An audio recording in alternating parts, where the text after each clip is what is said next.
ہر شخص کی کچھ نہ کچھ جائز حاجات ہوا کرتی ہیں، جائز مقاصد ہوا کرتے ہیں، اور جس کے لیے وہ محنت کرتا ہے، کوششیں کرتا ہے، لوگوں سے مشورے بھی کرتا ہے، اور کرنا بھی چاہیے، کیونکہ کوشش یہ کامیابی کی کنجی ہے۔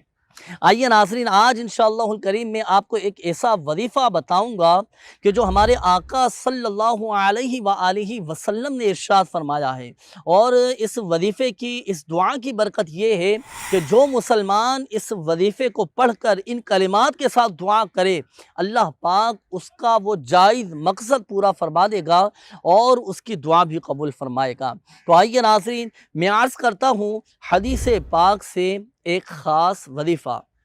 سنیے۔ اللہ پاک کے آخری نبی صلی اللہ علیہ وآلہ وسلم نے ارشاد فرمایا کہ حضرت ذُنُّون یعنی حضرت یونس علی نبینا وعلیہ السلام نے مچھلی کے پیٹ میں یہ کلمات کہے، لا الہ الا انت سبحانک انی کنت من الظالمین۔